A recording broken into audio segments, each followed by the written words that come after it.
Hello, and welcome to Cozy Creeps, where we bundle up and pretend to be sitting by a cozy fire and listening to spooky tales. I'm Reagan, On River. and we will be your host for this chilling story. And as some of you may know, last week we had a bit of surprise where River did the research, Yes. but this week we have a bigger surprise. He not only did the research, but he will also be presenting and running his first episode. Yay! Little. Woo! I wish I had like a little sound effect thing that would just do like an audience clapping for you. I think that'd be so fun. Sure, Jam. Yeah. But yeah, he told me he wanted his first one to be more of like a paranormal spooky one. So I let him have that because the true crime ones are a bit more in depth and not really his thing. So Yeah. And plus, even paranormal stuff, I might just like drift away. I might just do what interests me, you know, whenever I feel like it. So it's not really that much paranormal, but it's definitely something that's a bit more. it's in the realm of unusual. Yeah, I will say that. Could you scroll for me though? Because I'm Yes, like, I will some scroll of for you. this. Yes, please don't crawl. My cat's on my lap and she's like stretching with the claws out. Just, She might get some nudges. She might walk across the frame for those viewing. we'll see what happens. If she does, and you shall be blessed by the kitty cat. You shall be blessed by our little baby girl. Not our child, our cat. Baby girl, for the record. The child slumbers, The hopefully. child doth slumber, hopefully. Okay. I'm still gonna take my Um, drink breaks. all right, you do that, babe. Also, so I guess let's get into it then. So let's bundle up in our favorite blankets, grab our comfort drinks. This week we are both drinking water. Hydrate before you dehydrate, guys. Look at that. We are actually drinking water for once in our lives. And For now. for now. And let's get creepy. Cool. So, this event takes place on June 15th, 1960 in Cockrell, Texas. Another Texas one because we're from Texas. So, Cockrell is a small town with less than 300 people, and the census kind of goes up and down, but at the time, I don't feel like getting specifics, but it was definitely under 300. And this town was actually named after its founder and Galveston banker, Moritz Cockrell. So, the setting. It's a normal summer evening, clear skies, perfect 70 degrees Fahrenheit, which is rare, especially if you live in Texas, In especially June. in June. Yeah, I mean, we're in July now and it's 102 degrees, it feels like. But I keep telling people that it feels irresponsible as a parent to take my child outside to play because the temperature is technically in the 90s, but it feels like it's in the hundreds to 110s.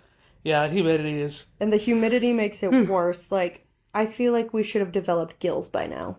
Yeah, I feel bad for all the international people here for the for the World Cup They're here, probably like, what is here in this? Texas. Yeah, it's awful. It's so. But yeah, I mean, this was the 60s. This is gonna be like northern Texas again. Um, but yeah, It's a little cooler usually in northern Texas. yeah, Little, not a lot. only a little, not a lot. Mm. So during this time, on this day, there's a strong line of thunderstorms predicted to kind of roll through the nights, and around midnight is when it arrived. But at the same time, it actually woke up every single person in Cockrell. Every single person, Every single person, every man, woman, and child, especially the children. especially the children, unless it's our child because she sleeps through those somehow. I think she would have woken up too. She might have. What woke them up, you may ask? It was not the thunder, not the lightning, not the rain, but the temperature. Extreme temperature, believe it or not. Within minutes. In Texas, I believe it. At midnight, even still. Okay, fair enough. The temperature was rumored to be 140 degrees Fahrenheit. It's people getting baked and not in the fun way. Yeah, higher than any official temperature recorded on Earth. Jesus. So, along with this extreme heat, it was also incredibly windy. So, it was literally just like the end times for these people. And worse off, the storm just blew through as quick as it arrived. Apparently, these temperatures, these blistering winds, scorching deserts, Shrek 2 reference, lasted for 4 hours. So, it was only at 4 a.m. where there would finally be some reprieve. People really were just getting slow. It literally, like, so to combat this environment, locals hidden underground shelters. So, of course, northern Texas, they're in like tornado alleys, some have underground shelters. And they cover their faces with wet towels. And even then, that was like barely enough to survive. Jeez. Yeah, because it's literally like putting your face in a convection oven. Like, Yeah. it's like you put your head out the window when you're going 60 miles an hour and you try to breathe. You can't. It's kind of what it felt like, except, 3 times hotter. But despite everything, nobody perished. Nobody was unalived. Nobody No died. one died. So the next morning, everyone was, eager to learn about what happened from the news in the small town. But to their disappointment, not a peep was mentioned. So apparently, Corporal was the only town to experience this unusual phenomena, which added to the mystery. Ooh. So, fun fact, the highest official recorded temperature on Earth was 134 degrees Fahrenheit in Death Valley back in 1913, I think also in the summer. I mean, that would make the most sense. I mean, that would make the most Yeah. sense, yeah. So to have a temperature supposedly demolish that is a little suspicious, Mhm. but according to the evidence at the time, this was possible. Okay. So, because it was the 60s and in a small town in Texas, there weren't many official sources or records to go off of. But the sources and reports we do have, one came from UNT, the University of North Texas again, their archives. Shout out to them. And also shout out again to Swaggle Studios, whom also did this video, and he just does some fantastic work. But to come back to the story, the sources come from good old WBAP TV, WBAP TV. whom, if you remember from a few episodes back, The were they Cato Critter. same people who covered the Cato Critter. Cato? Oh, which one was I it? think it was Cato. I think it's Cato Critter, yeah. Yeah, The oops. Cato Critter. So Corporal is actually not too far from Cato. They're both a few hours west of like the Dallas Fort Worth area. So not only that, we have the returning character and photojournalist Floyd Bright, Ooh. who also did the coverage on said cryptid. So dude is just, like collecting all the weird story side quests. I love that for him. So, when Floyd arrived, he, filmed the footage of all the wind damage that was present and even got some eyewitness testimonies from the locals. Decently sized trees were like completely uprooted. Small stores were like blown apart, as if they were hit by a tornado. It's crazy. Yeah, and then, being in Texas, you've seen the hurricanes, you see tornadoes. When you see the footage, I would highly recommend actually watching that video. It's only like 20 minutes, but he actually posts a lot of the, primary sources, those videos that Floyd had took, and it gives you a good sense of what the locals like experienced. So the locals described the outside temperature, like I mentioned before, feeling like you stuck your head inside an oven, and also like mentioned before, you just breathe in the hot air and it feels like it's just suffocating you.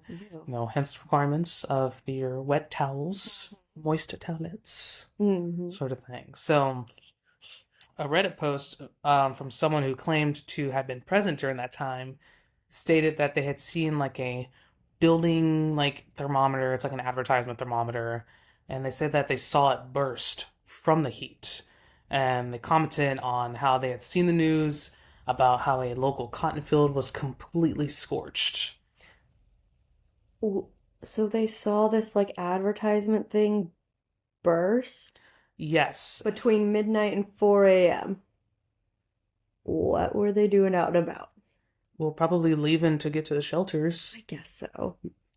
I mean, yeah, they're not gonna stay in their houses. They're gonna get out of there and do something. I mean, but usually like shelters like that for tornadoes are under your house. So if they're in Yes. like a neighborhood or something, I mean, it's a small town. Everyone kind of knows each other, and they kind of go more in depth with in Swaggle's video how one guy. It's not like everyone has their own shelter.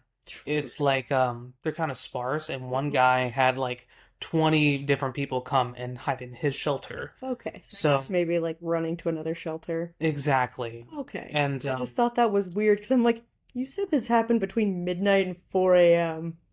This is dude looking at an advertisement. For yeah, but I mean, it's like a tiny town, less than 300 people. The town is small, so they're probably, it's like 2 blocks probably to get across town, and But the 140 degree figure comes from this advertisement thermometer because that was like the max temperature. Mm-hmm. So that's really all they had to go off of.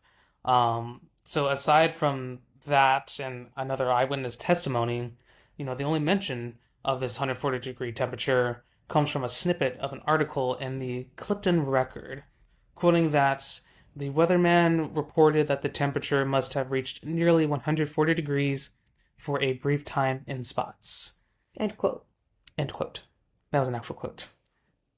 So another drop in the credibility bucket comes from the cotton farmer, who stated that the day after the storm, it looked as if someone took a blowtorch to it. Based on what I'd seen in the video, it would disintegrate just, with like a snap. That's crazy. Yeah, so Floyd actually had the farmer like crush up the cotton, and it really did just feel like potato chips. That's you know. insane. Yeah, so the same farmer even said that, when he would make hay bales, he needs to like cure them. Usually takes a day or two, but he said that his hay had like cured overnight. So, I mean, I'm not a farmer, so I don't know what that means exactly. Maybe like the drying out process. I'm assuming so, but that's I just had to guess. it's hot and dry. That's all I know. So, aside from like some B-roll and some other short interviews, there's really not much else in the reporting of this, strange event. And for a while, it would seem like it would continue to be a mystery. But thankfully, it's 2026, and we have science to explain away what happened. So this is when we get our thinking caps on, and this is a little science lesson. But what had happened is what is called a heat burst. So to simplify as best as I can, Wikipedia, I'm sure, can tell you more of the intricacies. But when thunderstorms, they form and they start to die and fall apart, there's a chance that it leaves behind a massive rain that is suspended in dry air. So pretty much this whole thing depends on like air pressure for the most part. But as the falling rain evaporates into this dry air, it begins to cool down, which causes it to become much denser than the surrounding air. Like hot air rises, cool air falls, that sort of logic. And because cool air falls, it begins rapidly falling towards the ground, and the higher atmospheric pressure begins compressing the air, which, here on Earth is one atmosphere, but the more you go higher into space, it's less atmosphere. So that's where it begins compressing, and I hope any of this makes sense, and I apologize if it doesn't, but it won't be too much more. So, rapidly compressing air causes it to heat up, almost like in a car, like a piston sort of thing. You compress it, and that's what kind of makes it heat up. And by the time this hot air reaches the ground, it's lost almost all of its moisture. So, what you get is high force winds and a massive increase in temperature. That's crazy. Yeah, meteorology. Meteorology. Meteorology. Meteorology. It's science, man. Science, man. Crazy stuff. That is crazy stuff. Hope that made sense. I'm gonna take a drink. Anyways, since there wasn't too much of that story, we're going to cover one more crazy weather phenomena that this one isn't still fully agreed upon to be explainable. So this phenomena is what is normally called ball lightning, which I'm sure a lot of you have probably heard before, and it doesn't sound as cool as it looks, unfortunately, but it does look exactly as it's named. I would hope so. Now, ball lightning is sometimes mistaken for a couple other phenomena, such as St. Elmo's fire, not that one, and Will-o'-the-Wisp. So, slight tangent to kind of pad the episode and to kind of delve deeper into the lore and, Okay. things behind that. Anyways, St. Elmo is named after St. Erasmus, I hope I said that correctly, Erasmus? of Formia, the patron saint of sailors. And this event is also lightning related. Almost like, it reminds me of when you like put your hand on like a Tesla ball and you get those little tiny crackles of lightning. It's, like there's too much charge in an object, but it's not, there's nothing for the electricity to like arc to.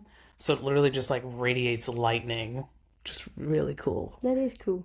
So it's said that this type of phenomenon can actually warn of imminent lightning strikes. So sailors, took it as a good omen. So with the Will o' the Wisp, this one's commonly used in like a mythical fairy tale setting, like a ghostly figure leading or misleading travelers. And there's a lot of history of that too. I'm not going to touch on that because that'll be too long. Maybe we'll do an episode on Will o' the Wisp one day. Maybe. I think that'd be cool. That would be fun. Chime off in the comments if you want to hear more than just like true crime and paranormal, but just like random bullshit. That's interesting. But we won't deviate too far. Listen here, buddy. Great, that's not my podcast. But maybe It is. It's our podcast. It's our podcast. Maybe on my episodes. We'll see. Interesting nonetheless. But that has been explained away as like bioluminescence and chemical reactions. But back to the topic of the ball lightning. Okay. Yes. So apparently they come in many shapes, sizes, and colors, but they've always been observed as a cloud to the ground lightning strike. So unfortunately, these events usually only last a couple seconds, and if that, so it's incredibly difficult to observe anything long enough to like test theories. But the earliest record of ball lightning actually dates back to 1195. That's some old lightning. That is some old lightning. And Wikipedia has like all of these accounts in like chronological order, so if that interests you, give it a look. It's very interesting. So the question is, how was this made? There's no Discovery Channel episode on this, unfortunately. And again, there isn't like a singular agreed upon hypothesis, but one that's like garnered a lot of support is called the vaporized silicon hypothesis, or the dark cloud. Dark cloud. Which, for us normies. Essentially, once lightning strikes the ground, it vaporizes the silica contained in the soil, separating it from the oxygen from the silicon dioxide, creating pure silicon vapor, more sciencey stuff. And as it cools, silicon condenses into like an aerosol, and that's what is like glowing from the heat, creating like the ball shape. And the silicon is like recondensing into the oxygen. Again, this was like big sciencey stuff. So if you understand that, that's super cool. I just think it looks pretty.